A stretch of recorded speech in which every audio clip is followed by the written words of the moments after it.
Assalamualaikum warahmatullahi wabarakatuh.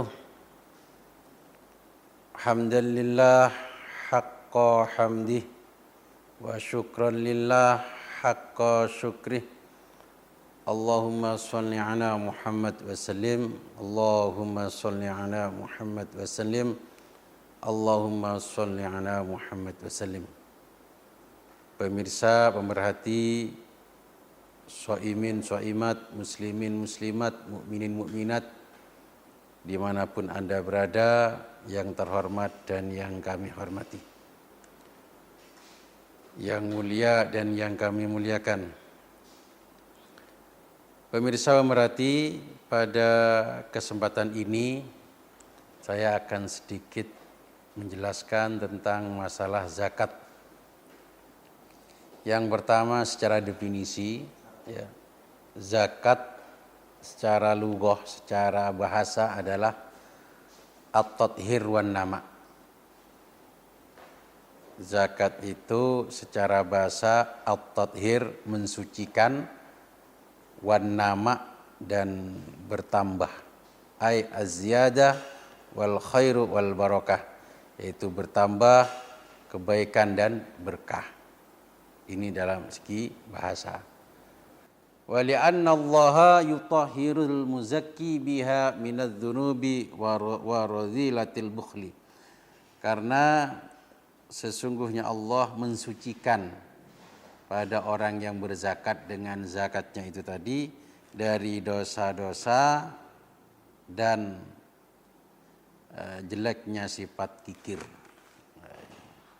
Ini tinjauan bahasa. Kemudian zakat secara syara' adalah ikhraju malin mahsusin ala wajhin mahsusin biniyatin mahsusatin yusrafu li ta'ifatin mahsusatin.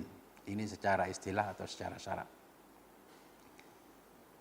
Jadi zakat itu adalah ikhraju malin mahsusin, mengeluarkan harta yang sudah ditentukan, seperti sapi, unta, kambing, ya, harta dagangan, kemudian juga termasuk zakat fitrah, harta-harta yang sudah ditentukan. Ala wajhin mahsusin, ya, dengan cara yang sudah ditentukan. Mencapai haul, mencapai nisab, menemukan waktu wujub, dan lain sebagainya. Nah, ini. Biniyatin mahsusatin, dengan niat yang sudah ditentukan. Yusrafu, dialokasikan, li ta'ifatin mahsusatin, pada golongan-golongan yang sudah ditentukan. Yaitu yang disebutkan dalam Al-Quran ada 8 asnaf itu tadi. Itu zakat. Jadi zakat itu adalah ikhraju malin mahsusin ala wajhin mahsusin biniyatin mahsusatin yusrafu li ta'ifatin mahsusatin. Kemudian zakat itu ada 2. Ada zakat mal, ada zakat fitrah atau zakatul fitr atau zakat fitrah. Nah, dalam kesempatan ini kita fokus kepada zakat fitrah, ya. Kita fokus pada zakat fitrah.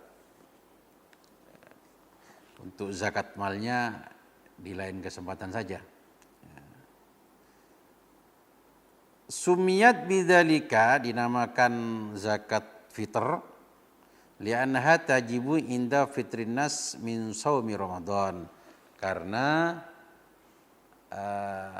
zakat ini wajib pada manusia ketika selesainya berpuasa Ramadan. Nah, ini. Makanya dinamakan zakatul fitr. Juga dinamakan zakat fitrah, ya, ay bimakna khilqah, kejadian, ya, penciptaan, ya, bentuk tubuh kita ini. Nah, atau zakat badan juga disebut zakat badan. Kemudian zakat fitrah hukumnya itu wajib. Ya, wajib bil ijma'. Awqatu ikhraji zakatil fitri khamsatun. Waktu-waktu mengeluarkan zakat fitrah itu ada 5. Waktu mengeluarkan zakat fitrah itu waktunya itu ada 5. Yang pertama adalah waktu wujubin, waktu wujub atau waktu wujub. Kapan waktu wujub? Bi idraki juz'in min ramadhanah, yaitu dengan menemui bagian dari bulan Ramadan, wa juz'in min Syawal, dan bagian daripada bulan Syawal. Gambarannya bagaimana? Bi ayyakuna asyasu maujudan wa mutasifan bi syurutil wujub inda guru bisyamsi lailatul id. Gambarannya adalah seseorang itu ada dan bersifat dengan syarat-syarat wajib ketika terbenamnya matahari pada malam hari raya. Nah, ini adalah waktu wujub. Nah, pemirsa pemerhati Qalbun Salim dimanapun Anda berada. Waktu wujub ini adalah akhir bulan Ramadan dan awal bulan Syawal. Ini adalah waktu wujub. Lah zakat fitrah ini wajib bagi setiap orang Islam, baik itu hamba saya atau orang merdeka, laki-laki atau perempuan, anak kecil atau orang dewasa, semuanya wajib untuk melaksanakan zakat fitrah. Yang pertama waktu wujub. Nah, seseorang kena hukum wajib, ketemplean hukum wajib, ketemplean wajib untuk melaksanakan zakat fitrah. Ini dengan catatan dia menemui akhir Ramadan awal Syawal, waktu maghrib itu tadi. Ketika terbenam matahari, dia kok masih hidup, seseorang tersebut hidup waktu itu, maka dia terkena kewajiban untuk melaksanakan zakat fitrah. Jadi kalau masih belum masuk itu, dia belum kewajiban. Ya, belum terkena kewajiban. Misalnya tanggal 29 Ramadan, tanggal 28 Ramadan, tanggal 27 Ramadan, dia masih belum kewajiban untuk melakukan zakat fitrah. Jadi zakat fitrah itu wajib nanti ketika seseorang menemui akhir Ramadan awal Syawal, yaitu malam riyaya pas maghrib. Dia kok masih hidup waktu itu, dia wajib untuk melaksanakan zakat fitrah.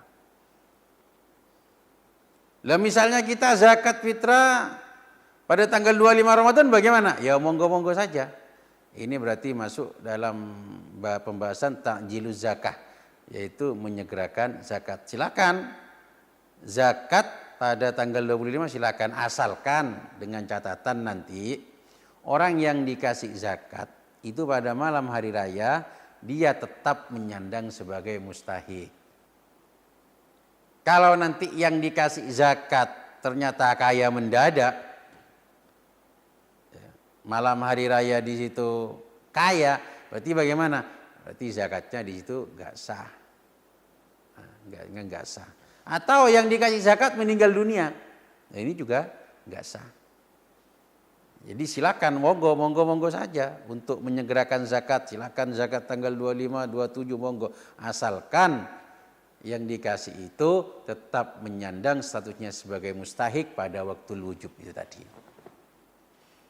Baik pemirsa, kita kembali kepada masalah waktu wujub. Jadi waktu wujub seseorang nanti terkena kewajiban untuk melaksanakan zakat yaitu akhir Ramadan awal Syawal. Sehingga konsekuensinya bagaimana? Jika ada orang meninggal dunia sebelum maghrib, ya, sebelum maghrib waktu asar misalnya dia meninggal dunia, maka dia tidak wajib untuk melaksanakan zakat fitrah. Kenapa? Karena dia belum menemui waktu wujub itu tadi. Belum menemui maghrib. Atau ada anak yang dilahirkan setelahnya maghrib. malam hari raya melahirkan. Nah, anak yang terlahir ini enggak wajib dizakati. Kenapa? Karena sang anak tidak menemui maghrib akhir Ramadan awal bulan Syawal ini. Karena lahirnya pas malam ini tadi.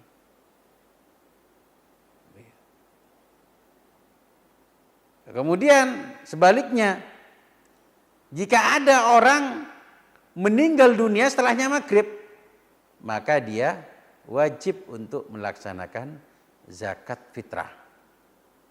Wajib. Nah, kenapa? Karena dia sebelum meninggal sudah menemui waktu wujub. Ya, dia menemui akhir Ramadan, awal Syawal. Sehingga walaupun pada malam hari raya dia meninggal dunia, tetap dia harus melaksanakan zakat karena sudah menemui waktu wujub. Atau ada anak lahir sebelum maghrib. Nah, anak yang terlahir sebelum maghrib ini nanti harus dizakati, wajib zakat, walinya, orang tuanya harus menzakatinya. Kenapa?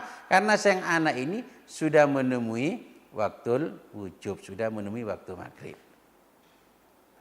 Jadi intinya seseorang itu siapapun saja kok menemui waktu wujub. Apa itu waktu wujub? Akhir Ramadan, awal Syawal, pas maghrib berarti, maka dia terkena kewajiban untuk melaksanakan zakat fitrah. Kalau belum menemui waktu wujub, masih belum terkena kewajiban untuk melakukan zakat fitrah.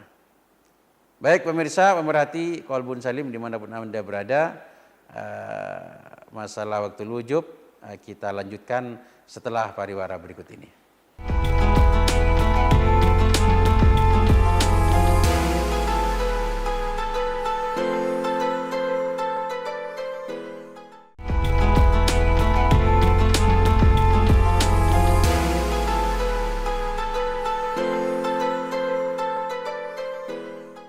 Kaum muslimin, muslimat, mukminin, mukminat, shaimin, shaimat dimanapun Anda berada, kita lanjutkan pembahasan kita.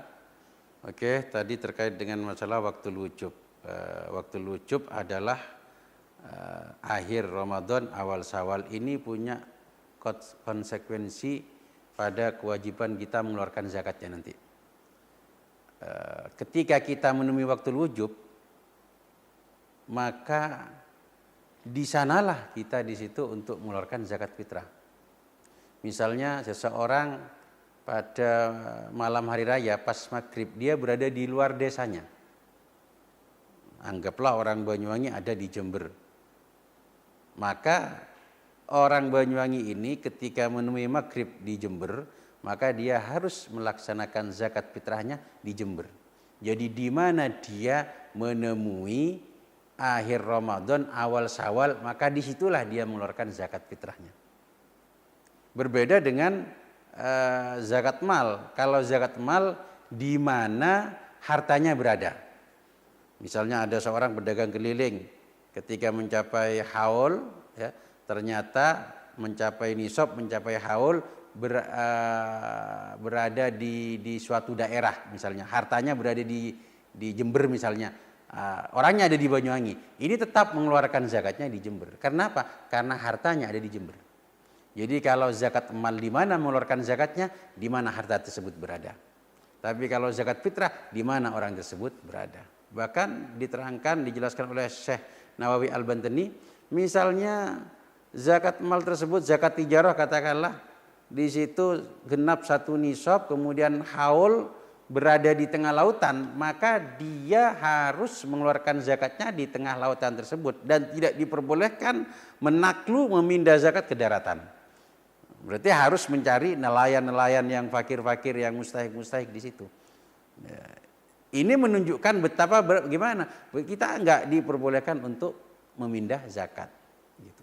Ya sampai gitu gambarannya, berada di lautan, maka mencapai nisab berada di lautan, maka dia harus zakat di lautan tersebut. Tidak boleh dipindah ke daratan. Nah, kembali kepada zakat fitrah. Jadi ketika kita menemui waktu maghrib malam terakhir, hari terakhir bulan Ramadan, awal bulan Syawal, maka disitulah kita melaksanakan zakat fitrah. Begitu. Oleh karena itu dimohon nanti ketika seseorang itu mengeluarkan pada malam hari raya, kalau dia sebelumnya sudah mengeluarkan zakat fitrah, hendaknya malam hari raya maghrib itu berada di tempat di mana dia mengeluarkan zakat itu tadi. Sekarang mungkin terbesit dalam hati kita, aturan zakat kok rumit seperti itu sih.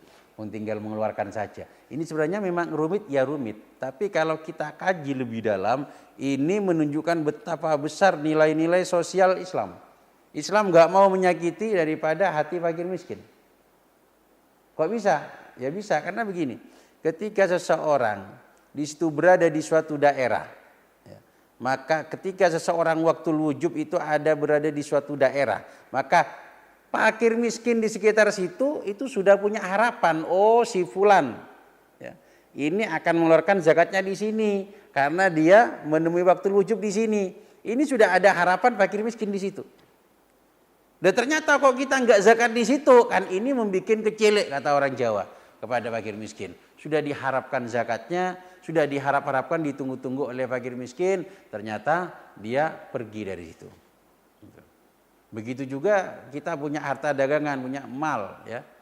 Ketika sudah mencapai satu nisab, sudah haul, fakir miskin yang ada di sekitar itu sudah punya harapan, oh ini zakatnya kepada saya nanti.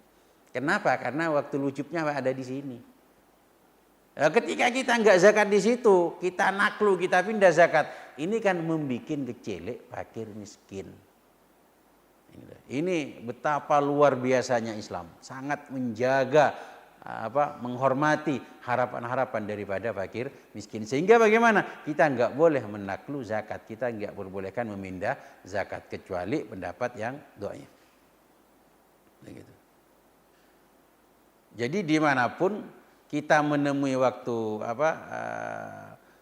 wujub, maka disitulah kita mengeluarkan zakat fitrah kita. Makanya kalau kita jalan-jalan, ya, ngabuburit misalnya pada hari terakhir bulan Ramadan, ya hati-hati, pastikan maghrib ada di rumah.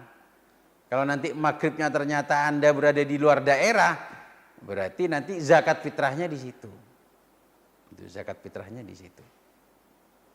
Nah, berangkat dari sinilah sehingga kita zakat anak-anak siswa-siswa yang zakat di sekolahnya ini ya kurang tepat, ya, kurang pas, ya.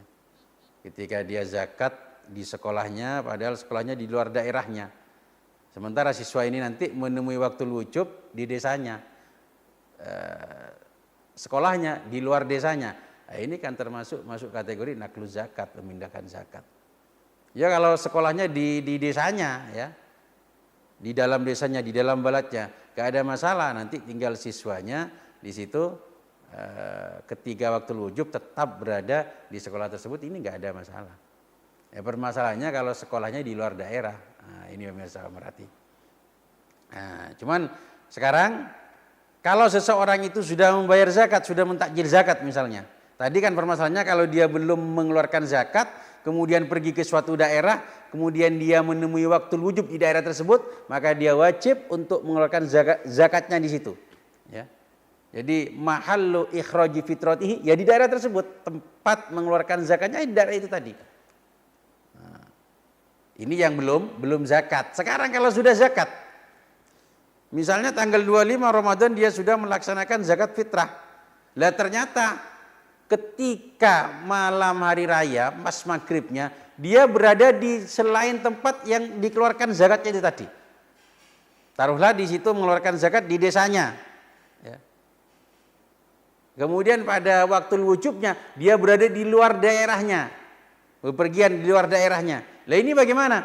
Ini ulama beda pendapat. Imam Ibnu Hajar Al-Haytami, beliau mengatakan, berkomentar bagaimana zakat yang semacam ini enggak sah, enggak mencukupi, sehingga harus mengeluarkan zakat yang nomor 2. Kalau Imam Romli ini, beliau berkomentar bahwasanya zakatnya sudah sah yang semacam ini, enggak perlu untuk zakat yang kedua. Sehingga berangkat dari sini anak-anak yang zakatnya di luar daerahnya, siswa-siswa sekolahnya yang ada di luar daerah bisa mengikuti pendapat Imam Romli. Tapi alangkah baiknya ibadah kita itu jangan sampai diperselisihkan di antara ulama. Ya oke lah kita ikut Imam Romli, tapi Ibnu Hajar kan mengatakan tidak cukup. Begitu. Jadi ibadah kita masih diperselisihkan di antara ulama. Alangkah baiknya kita hati-hati sehingga ibadah kita ini tidak dipertentangkan di antara ulama. Begitu. Jadi sekali lagi di mana kita menemui waktu wajib, maka disitulah kita mengeluarkan zakat fitrah kita. Nah. Kemudian yang kedua, waktu fadilah. Waktu yang utama. Yaumul Id ba'da tulu'il fajri wa qabla sholatil Id. Yaitu pada hari raya setelah terbitnya fajar dan sebelum melaksanakan sholat Id. Wal afdalu ba'da sholatil fajri. Yang lebih utama setelah sholat fajar. Nah, begitu. Jadi waktu fadilah yang paling utama kita mengeluarkan zakat kapan? Kalau kita sudah menemui waktu wujub tadi, waktu fadilahnya waktu utama untuk mengeluarkan zakat kapan? Itu tadi, setelah terbitnya fajar dan sebelum melaksanakan sholat Id. Ya. Tapi kita jarang praktek ini. Ya. Yang ada malam hari raya zakat kita, karena apa? Zakat kita itu pakai beras. Ya, pakai beras. Ya, kalau kita menyerahkan zakat pas pagi-pagi ini kan masih repot nanti, harus masak dan lain sebagainya kan. Berbeda dengan zaman dulu, mungkin kalau zaman dulu kan enak kurma. Nah, jadi ketika diterima langsung dikonsumsi, aman sudah. Tapi kalau sekarang diserahkan pagi, masak pagi, fakir miskin harus masak di waktu pagi tersebut. Walaupun itu waktu fadilah. Ya. Tapi pada umumnya di daerah kita itu mengasihkannya waktu malam. Yaitu karena beras. Beras itu harus dimasak dulu, gak bisa langsung dikonsumsi. Begitu. Ya, tapi jelas waktu fadilah itu adalah setelah terbitnya fajar, ya, sebelum melaksanakan sholat Id. Ini kita ngasihkan zakat. Yang ketiga, waktu jawas, waktu yang diperbolehkan untuk mengeluarkan zakat. Kapan? Wa min awali Ramadan, yaitu dari awal Ramadan, tanggal 1 Ramadan kita sudah diperbolehkan untuk mengeluarkan zakat. Ya, jangankan tanggal 25 Ramadan, tanggal 29 Ramadan, 1 Ramadan kita diperbolehkan untuk mengeluarkan zakat, dan ini masuk kategori takjiluz zakah. Yang mana takjiluz zakah ini ada ketentuan-ketentuannya. Tentunya yang pastinya bagaimana? Yang menerima zakat mustahiknya itu tetap bersifat sebagai mustahik ketika waktu wujub. Jadi tanggal 1 kita kasih, maka waktu wujub dia tetap mustahik. Kalau waktu wujub dia itu kaya, maka enggak sah zakat kita. Kita boleh menarik kembali beras kita. Lek mentolo tapi. Ya. Lek mentolo sing 3i sugih. Ya. Karena sugih berarti sudah bukan mustahiknya lagi. Lah, berarti zakat kita enggak sah. Nah, ini boleh kita tarik berasnya. Mana berasku diwing itu? Nah, boleh tarik. Boleh ditarik, tapi lek mentolo sekali lagi kalau tega ya. Atau sekarang mustahiknya itu pada malam hari raya ketika sebelum waktu wujub maghribnya tadi meninggal dunia. Nah, ini bagaimana? Boleh kita tanya kepada ahli warisnya, mana beras saya yang dikasihkan. Ini karena enggak sah itu tadi. Ya karena meninggal dunia mustahiknya. Boleh ditarik, tapi lek mentolo beras 2,5 kilo atau 2,7 kilo on atau maksimal 3 kilo sampean lek mentolo dijaluk yu jalukan. Oleh-oleh ae dijaluk. Tapi lek mentolo, sekali lagi lek mentolo. Ya. Ya, intinya bagaimana? Dia harus zakat kembali karena zakat yang awal tadi tidak sah. Karena sang mustahik sudah bukan mustahik lagi. Baik pemirsa, pemerhati, kita lanjutkan kajian kita setelah pariwara berikut ini.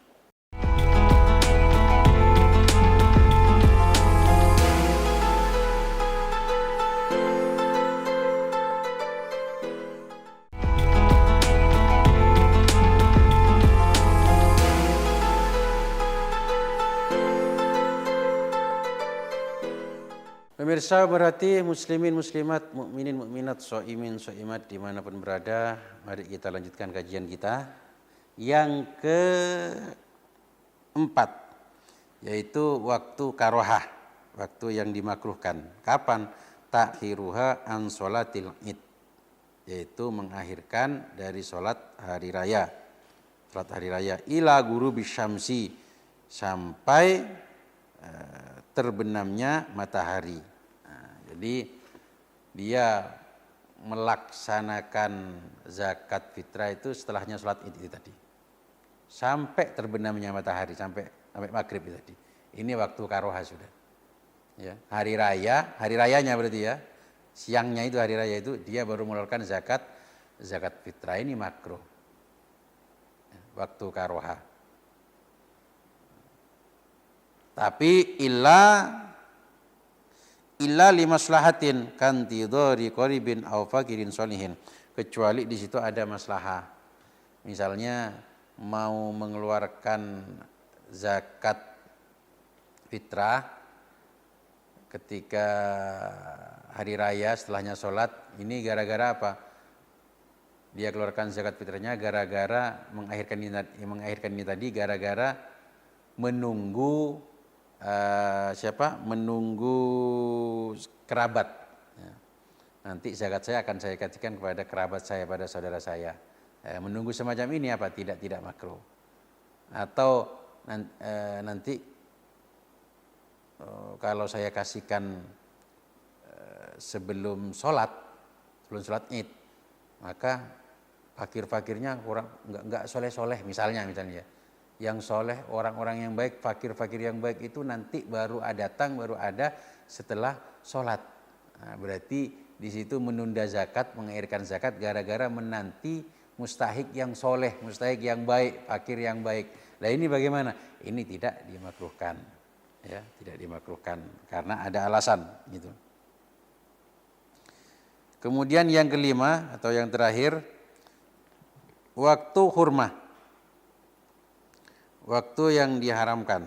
Ta'khiruha an yaumil id illa li'udrin, yaitu mengakhirkan dari hari raya kecuali ada udzur. Berarti sudah setelahnya terbenamnya matahari pada hari raya Idul Fitri tadi.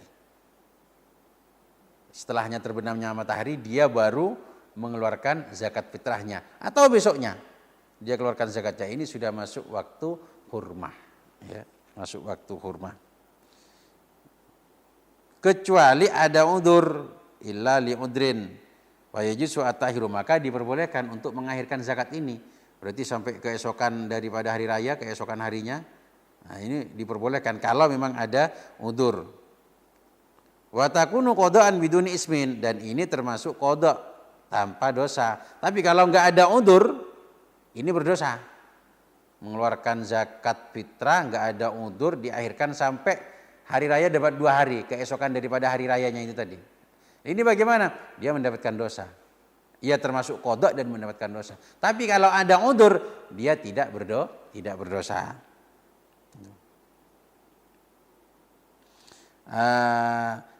Udzurnya itu tadi seperti apa? Ka'an lam yahdur maluhu, seperti hartanya belum datang. Jadi dia mau beli beras di situ enggak ada. Beli beras di sekitar situ enggak ada. Kemudian bagaimana belinya? Online. Beli beras online. Datangnya besok, baru besok. Pas hari raya sebelum hari raya, sebelum sholat id enggak bisa datang. Malam hari raya enggak bisa datang. Berasnya tadi. Baru bisa datang hari raya dapat 2 hari. Berarti ini ada udzur. Ya, ada udzur, sehingga bagaimana? Tetap di situ mengeluarkan zakat fitrahnya sebagai qada dan tidak berdosa karena ada udzur. Atau juga termasuk undur bagaimana? Mau bayar zakat pada waktunya, mau bayar zakat fitrah pada waktunya, nggak ada mustahik. Gak enek fakir, gak enek miskin, gak enek gorim, ya, gak enek amil, sak pinung gak enek, gak ada sama sekali.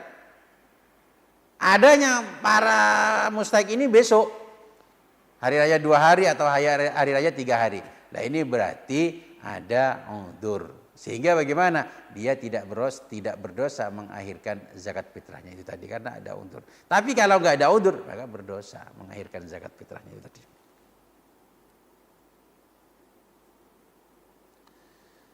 Pemirsa, pemerhati Kolbun Salim dimanapun Anda berada. Kemudian yang dikeluarkan, ya, zakat fitrah yang wajib kita keluarkan adalah al-wajibu fiha so'un an kulli syahsin. Per orang itu 1 so'. Ini wajib. Ukuran zakat fitrah, beras yang kita keluarkan untuk zakat fitrah, ini adalah 1 so'.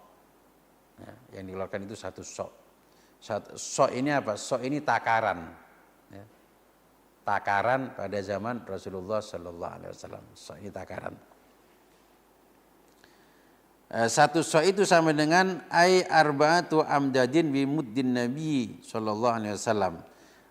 1 so' itu sama dengan 4 mud, dengan mudnya Kanjeng Nabi Sallallahu Alaihi Wasallam. Jadi 1 so' itu sama dengan 1 so' sama dengan 4 mud. Kemudian 4 mud itu tadi wa huwa ma yusawi halian 2,75 kilo takriban. Jadi kalau dibuat dikonversikan ke satuan berat, 1 so' atau 4 mud ini tadi mencapai 2 kilo 7 on. 2 kilo 7 on, ya. Ini kalau dikonversikan berat 2 kilo 2,75 kilo. 2,75 berarti 2 kilo 7 on lah sekitar itu. Ini. Ada juga yang mengeluarkan dengan 2 kilo setengah, 2 kilo 5 on. Ada. Kenapa kok beda-beda? Ya wajar beda-beda. Kenapa? Karena so' itu ukuran zakat fitrah itu pakai so'. Lah so' ini adalah takaran. Ya. Takaran ini nanti akan berubah-ubah, ya. Akan berubah-ubah takaran tersebut hasilnya ketika dikonversikan dengan ukuran berat akan berubah-ubah, akan berbeda-beda hasilnya. Kenapa? Karena beda-bedanya sesuatu yang ditimbangi tadi, kualitasnya yang ditimbangi tadi. Sehingga bagaimana? Kita wajar kenapa kok beda-beda zakat? Yaitu karena dari sok ketimbangan akan beda hasilnya sesuai dengan apa istilahnya kualitas beras yang ditimbang. Sehingga macam-macam ada zakat fitrah itu. Ada yang 2,5 kilo, ada yang 2 kilo 7 on, ada yang 2 kilo 8 on, agak di ataskan sedikit. Ada yang 3 kilo. Ini yang benar mana? Oh, benar kabeh. Gak ada yang salah itu tadi. Dengan catatan ketika Anda mempraktekkan misalnya Anda mengeluarkan zakat 2,5 kilo, maka Anda harus yakin itulah yang benar. Jangan sampai Anda mengeluarkan 2,5 kilo, oh ini kurang, lah ini enggak boleh. Oh, ini enggak benar, yang benar 2 kilo 7 on, lah ini enggak boleh. Jadi apa yang Anda lakukan itu harus yang diyakini Anda benar. Begitu. Mau Anda ikut 2,5 kilo monggo, mau mengeluarkan 2 kilo 7 on silakan, mau mengeluarkan 3 kilo silakan. 3 kilo ini enggak ada sebenarnya, enggak ada pendapat mengatakan 3 kilo itu enggak ada. Yang ada 2 kilo 5,5 kilo atau 2 kilo 7 on. Kalau yang 3 kilo ini ihtiyat, dalam rangka ihtiyat, hati-hati. Ya baik, sangat baik kita lakukan. Ada yang 2,5 kilo, ada yang 2 kilo 7 on. Maka kita ambil yang tertinggi saja. Wis 3 kilo aja mesisan. Itu lebih baik. Ya. Jadi kita yang lebih utama al-ihtiyat, hati-hati. Ambil angka yang tertinggi. Long setahun sekali kok. Masa kita iman beras 3 kilo. Kur kacek 0,5 kilo ini. Ya mending kita yang langsung 3 kilo aja mending. Yang lebih utama kita berihtiyat. Itu. Ya, tapi silakan, boleh-boleh saja. Anda mau bayar 2,5 kilo boleh. Mau 2,7 kilo silakan. Nah, tapi sekali lagi yang afdol, ya, yang lebih utama kita di situ berihtiyat, berhati-hati, ambil yang tertinggi, gitu ya, ambil yang tertinggi, aman sudah. Setahun sekali kok, setahun sekali. Ya kalau setiap hari Anda terlalu ngirit, monggo, ini setahun sekali ibadah zakat ini. Pemirsa, pemerhati, Qalbun Salim dimanapun Anda berada, untuk selanjutnya yang perlu kita kita perhatikan bahwasanya jenisnya zakat fitrah. Jenisnya zakat fitrah itu adalah makanan pokok di daerah tersebut. Itu. Jadi misalnya Anda hidup di daerah yang di situ makanan pokoknya adalah berupa beras, ya Anda harus mengeluarkan beras. Jangan justru mengeluarkan jagung. Alasannya apa? Saya setiap hari makan jagung. Tidak. Zakat fitrah itu bukan ukuran Anda sendiri, bukan, tapi ukuran masyarakat. Ukuran daerah tersebut itu makannya itu makan apa? Makan beras atau makan jagung. Ternyata mayoritas orang di situ makan beras, ya, yang dikeluarkan beras, bukan jagung, ya, bukan jagung. Walaupun Anda sendiri di situ makannya makan jagung, atau sebaliknya di daerah tersebut orang-orang itu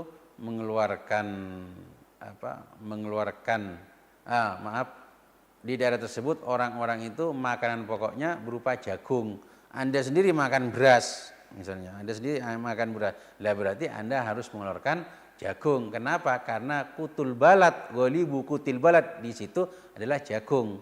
Maka yang dikeluarkan Anda adalah jagung, bukan beras, begitu.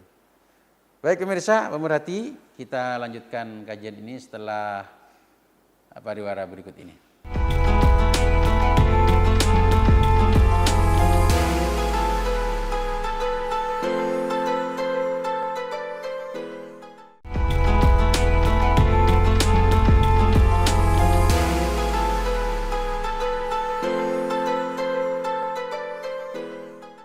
Pemirsa, pemerhati Qalbun Salim dimanapun Anda berada, kita lanjutkan kajian kita. Untuk selanjutnya yang perlu kita ketahui dalam masalah zakat fitrah adalah masalah al-asnaf as-samaniyah, yaitu golongan-golongan yang berhak untuk menerima zakat. Golongan-golongan yang berhak menerima zakat itu ada 8. Yang pertama adalah al-fakir, ya. Al-fakir, fakir itu wa huwa alladzi laisa lahu malun wala kasbun aslan. Orang yang di situ enggak punya harta dan enggak punya pekerjaan sama sekali, ini fakir. Aw lahu kasbun aw malun walakin la yaqau mauqian min kifayatihi.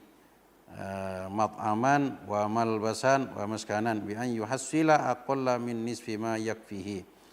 Atau orang tersebut punya pekerjaan atau di situ punya harta, tapi pekerjaan tersebut gajinya enggak mencukupi.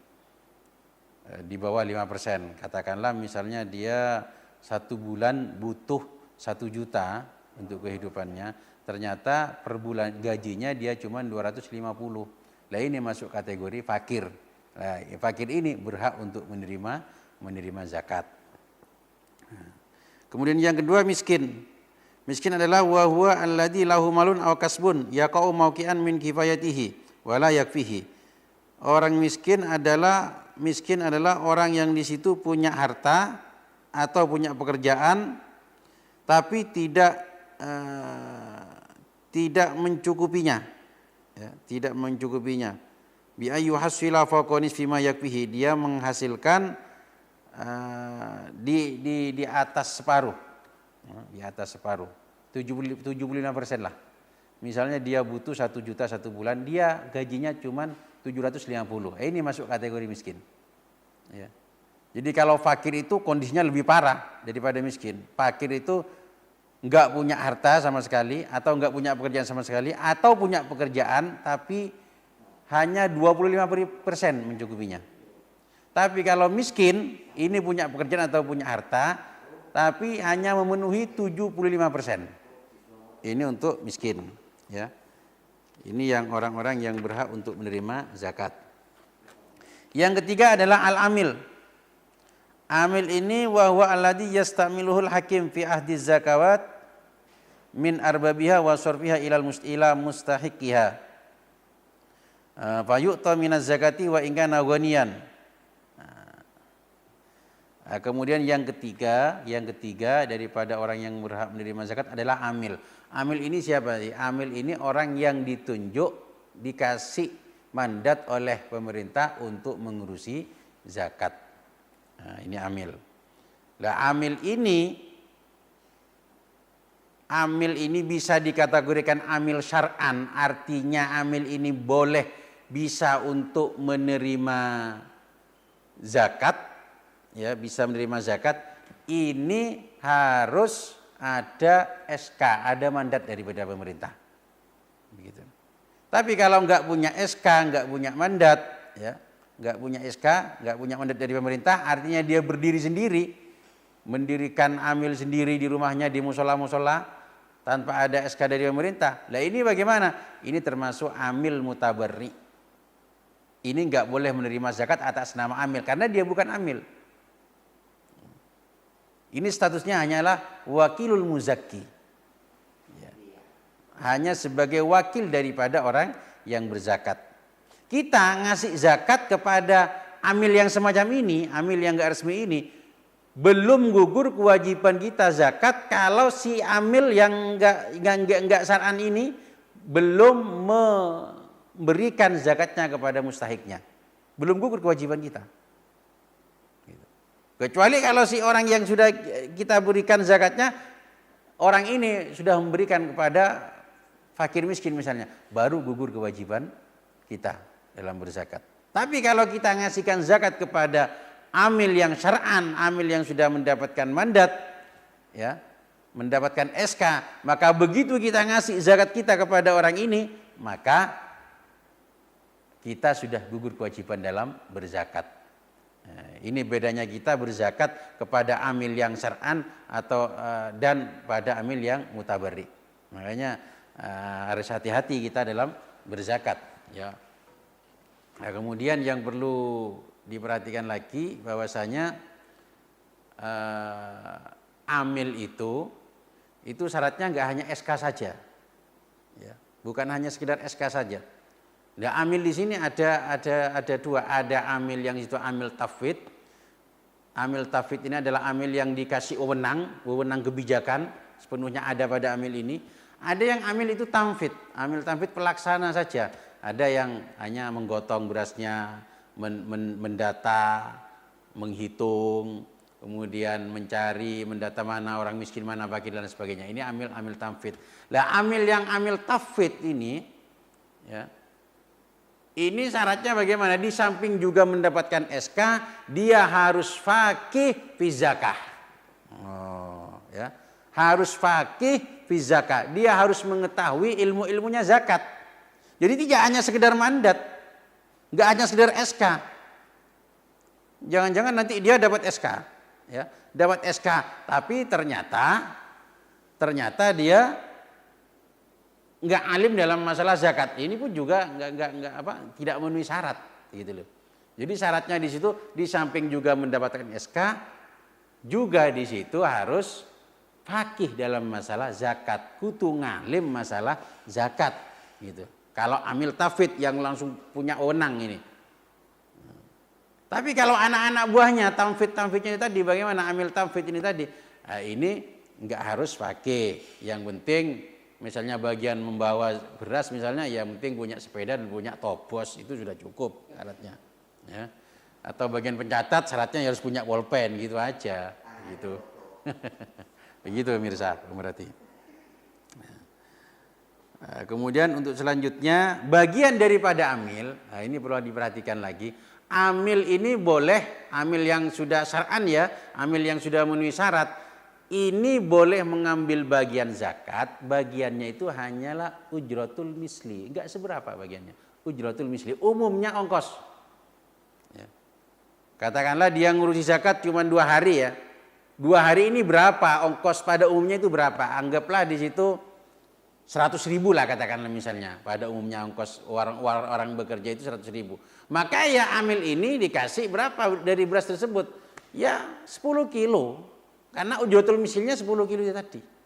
Jadi enggak melebihi banyak itu tidak. Beda dengan asnaf yang lain, misalnya fakir, miskin. Ya. Lah fakir dan miskin ini nanti bagiannya bisa banyak bisa sedikit. Kalau anggota fakirnya itu sedikit, berarti bagiannya nanti banyak. Kalau anggota miskinnya itu banyak, nanti berarti bagiannya lebih sedikit. Semakin banyak anggotanya, semakin sedikit bagiannya. Semakin sedikit anggotanya, semakin banyak bagiannya nanti. Asnaf-asnaf yang lain tadi. Tapi kalau amil itu ujratul misli saja, ongkos pada umumnya bekerja. Berapa itu yang diterima. Gitu. Itu untuk amil. Jadi enggak seberapa, ya, seberapa. Tapi syaratnya ketat. Gitu loh. Syaratnya ketat, dapat SK ditunjuk oleh pemerintah ya, ditunjuk oleh sang imam dan harus faqih fi zakah. Gitu. Ini untuk yang amil tafwid gitu. Kemudian untuk selanjutnya yang berhak menerima zakat yang keempat adalah al muallafah qulubuhum. Orang yang baru masuk Islam ya, orang muallaf baru masuk Islam ini berhak untuk menerima zakat. Disingkat saja untuk selanjutnya yang kelima. Kelima adalah mukattab, hamba sahaya ya, hamba sahaya. Ini juga berhak menerima zakat dan ini bisa dipastikan yang kelima ini, mukattab ini ya, yang lagi proses untuk merdeka berarti ini sudah enggak ada sekarang. Sudah tidak ada lagi. Ini budak ini sekarang sudah enggak ada. Berarti ya asnaf itu sekarang sudah enggak 8, kalau sekarang itu tinggal 7. Itu pun 7 enggak semuanya ada itu nanti. Kemudian yang keenam adalah al-ghorim. Al-ghorim itu orang yang punya hutang. Banyak hutangnya. Nah ini berhak untuk menerima zakat. Yang ketujuh. Yang ketujuh adalah sabilillah.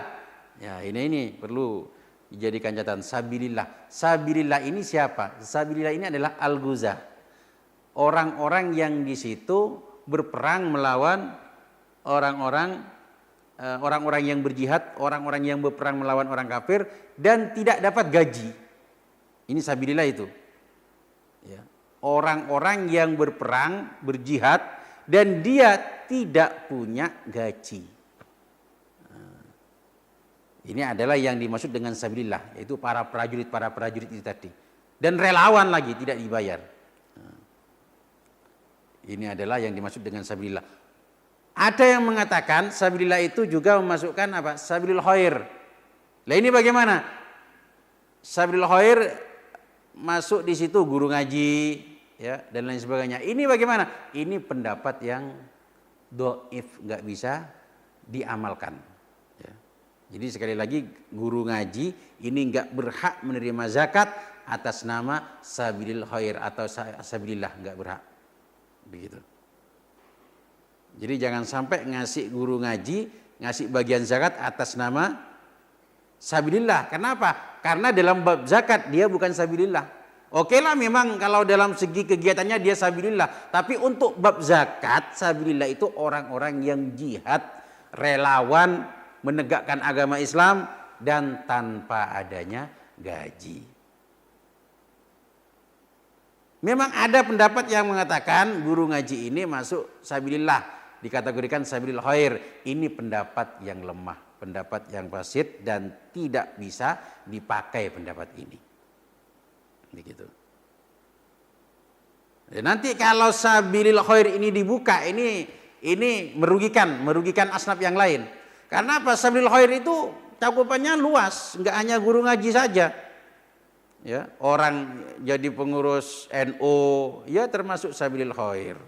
Jadi takmir masjid ya sabilil khair.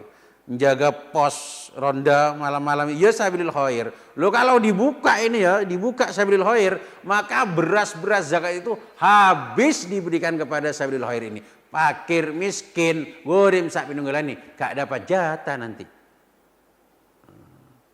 Jadi sekali lagi sabilillah itu adalah orang yang berjihad, relawan, tidak digaji, bukan guru ngaji. Guru ngaji nggak boleh dikasih zakat atas nama sabilillah.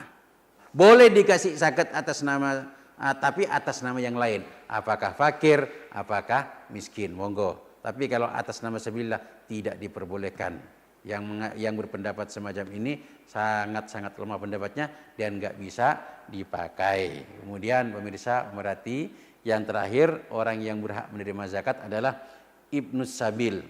Ibnus Sabil ini siapa? Orang yang bepergian. Ya, misalnya dia bepergian, terus di tengah jalan uangnya habis misalnya. Ini bagaimana? Berhak untuk menerima zakat sebagai bekal di perjalanannya nanti. Dan walaupun orang ini kaya di rumahnya, hartanya banyak, sawai ombo, duitnya akeh, tapi krono gak digawa ATM lali, HP ini hilang pisan ya. Walaupun dia kaya banyak hartanya di rumah, tapi ketika itu dia kan gak punya apa-apa. Nah, ini bagaimana? Boleh, Ibnu Sabil ini boleh untuk dikasih zakat. Pemirsa, pemerhati Qalbun Salim dimanapun Anda berada, itulah golongan-golongan yang berhak menerima zakat. Pastikan Anda berzakat di situ sesuai dengan syarat. Artinya jangan sampai zakat Anda salah sasaran. Maka berzakatlah yang benar, ya, berzakatlah yang benar. Jangan sampai zakat kita di situ salah dalam mengalokasikan zakat kita, itu jangan sampai salah. Karena kalau sampai salah nanti maka zakat kita tidak sah. Awal hingga akhir, terima kasih atas segala perhatian. Mohon maaf atas segala kekurangan. Wallahul muwaffiq li aqwamit thoriq. Wassalamualaikum warahmatullahi wabarakatuh.